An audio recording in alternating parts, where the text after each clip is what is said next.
barsiisaa keenya qulqullichi Phaawulos gara saba Galaatiyaatti kan barreesse boqonnaa 5 lakkoofsa 1 irraa kaasnee ilaalle akkas jedha. Birmadummaatti akka nuyi jiraannuuf Kiristoos birmaduu nu baase.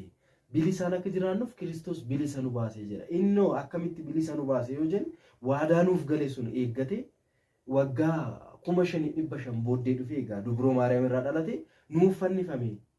Yeroo cuuphamus xalayaa garbummaa sun laga Yordaanositti barbadeesse.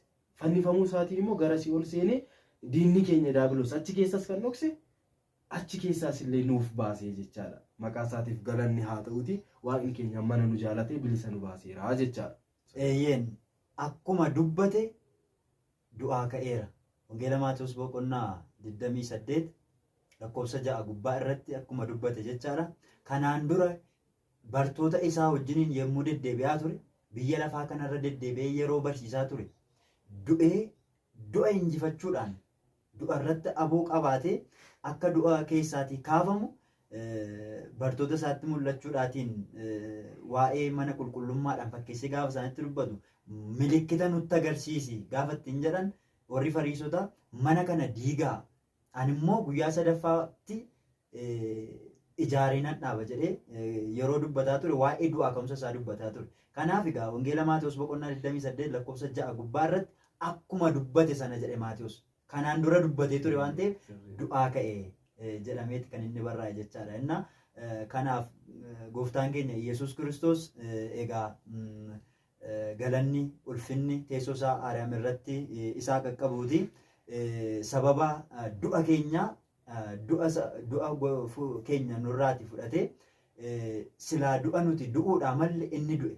Haa ta'u malee du'i immoo isarratti aboo waan hin qabaanneetiif du'a keenya du'a isaatiin du'ee birmaduu du'a jalaatii nu baasee jechaadha. Egaa barsiisaa keenya guyyaa du'aa ka'umsa gooftaa keenya Yesuus Kiristoos wal qabatee yeroo baay'ee jechi natti tolu tokkoo fi jechi baay'ee cimaa tokko hayyuu mana amantaa keenyaa kan ta'an Abbaa Goorgis Zagaasichaa kan jedhamanii hayyuu Itoophiyaati biyya Itoophiyaatti kan dhalatanii akkam jedhan seetan baay'ee na dinqisiisaa jedhan waan sadii bara jireenya koo keessatti baay'ee na dinqisiisaa jedhan. Inni tokkoffaa waa'ee Kiristoos ka. Kiristoos Dubroo Maariyaam irraa yeroo dhalatu mee ilaalaa jedhan Dubroo Maariyaam irraa yeroo dhalatu dubri dubrummaadhaan ulfooftee dubrummaadhaan dahuun baay'ee ulfaata. Dhageenyeen beeknu nuti biyya Itoophiyaa keessattis addunyaa keessattis dubri dubrummaadhaan ulfooftee kan deesse tokko iyyuu hin jirtu. Garuu Yesuus Kiristoos Dubroo Maariyaam irraa dubrummaa ishee son balleessi kan ammoo waaqummaan isaa immoo abiddi sun immoo otoo ishiidhaan hin balleessin Kiristoos ishee irraa dhalachuun isaanaan baay'ee na dinqisiisaa jedhan. Kana malee immoo gooftaan keenya Yesuus Kiristoos yeroo du'ee yeroo du'aaf ka'uuf jedhu dhagaa amma sun ga'u yeroo irra tuulan yeroo isa awwaalan sun yeroo du'aa ka'u immoo koottaa kafana kana narraa kukkutaa narraa hiikaa osoo hin jedhin dhagaa kana narraa kaasaa osoo hin jedhin cal jedhee yeroo ka'u anaan na dinqaa wanti ka'am kana caala nama dinqu maalidha jedhanii dubbatan. Inni sadaffaan immoo bartoonni isaa bakka tokkotti walitti qabamanii du'aa erga inni du'aa ka'een booda egaa Dubroon Maariyaam isaan faana ni kadhatti ture mana tokkotti ni kadhatu ture. Kana malee Maariyaam ishee biyya Magdalaa kan jedhamtu yeroo du'aa ka'umsa ishee argitee isaanitti himtu.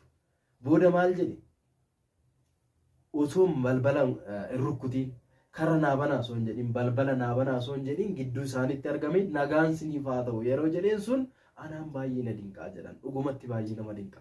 Gooftaan keenya balbala cufamaa osoo naaf banaa hin jedhin gidduu isaanitti argame nagaan siniif haa ta'u jechuun kun baay'ee na dinqaa jedhan. Kanaaf du'aa ka'umsi isaa kun raajii guddaadha.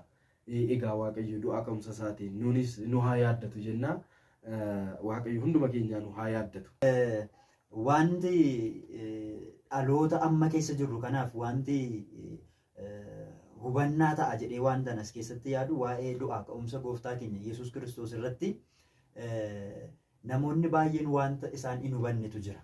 Innis maali yoo jette obboleessa keenya gooftaan keenya Yesuus Kiristoos gara addunyaa kanaatti yommuu dhufu sana Yohaannis wangeela isaa boqonnaa 1 lakkoofsa 1 gubbaa irratti yommuu barreessu maal jedhee jalqaba sagaleetu ture jedhee jalqaba. Kanaaf Kiristoos gara addunyaa kanaatti utuu hin dhufin ergamaa guddicha kan ta'e abbaan misiraachoo qulqullichi Gabri'eel gara Dubroo Maariyaamiin deemee yommuu gammachiisu sana sagalee ergaa waaqayyoo abbaa biraatii fidee dhufe sana gaafatti gaaffiif deebii dheeraa booddeedha jecha ergamaa sanaa kan isheen fudhatte. Battaluma isheen akka jecha keetii naaf haa ta'u wanti waaqayyoodhaaf hin danda'amne gonkumaa hin jiru yommuu jette sanatti sagalee inni samiirra jiru sun dhufee gadameessa ishee keessa bule. Kanaaf wanta jechuu barbaade jalqaba waaqni sagalee ture sun garaa dubroo maaramiin gadameessa ishee keessa gaafa bulu gaafa foon isheerraa foon fudhatee dhiiga isheerraa dhiiga fudhachuudhaan gara addunyaa kanaatti kan inni ba'e. Kanaaf maal jechuun barbaade waaqayyo ilmi Kiristoos Iyesuus samiirraa kan inni dhufe sagalee qofaadha. Foon fideen dhufne jecha. Garuu gara awwaalchaatti gaafa isa geessan gaafa Niqoodimoos faafi akkasuma maanguddoo Yoosef gaafa isa kafananii dhaqanii boolla awwaalcha ergisaatti dhaqanii gaafa isa awwaalanii jedhan foon isaa dubroo maaramirraa fudhate sanaa wajjin dhaqanii awwaalan. Yommuu du'a keessaa kaafamu sana foon dubroo maaramii fudhate sana achitti dhiiseen kaane. Foon sana fudhatee ka'e. Foonni dubroo maaram kabajamaadha waan ta'eedhaaf foon sana fudhateeti kan inni ka'e. Waan nama ajaa'ibu du'aa ka'umsa isaa sanarratti foon ishee fudhatee ka'uu qofaa miti. Wanti na ajaa'ibe keessaa inni tokkoof inni guddaan isaa gooftaan Yesuus Kiristoos jalqaba samiirraa gaafa dhufu sagalee qofaadhaa jenneerra. Guyyaa du'ee du'a mo'atee ka'ee gara samiitti gaafa asii ol ba'u guyyaa 40ffaa isaatti foon dubroo maaramirraa fudhate sana biyya lafaarratti innis fudhatee gara samiitti asii ol deebi'ee galanni ulfinni gooftaa keenyaaf fayyisaa keenya qoricha keenya Yesuus Kiristoosiif teessoo isaa Aariyaam irratti isaa qaqqabu.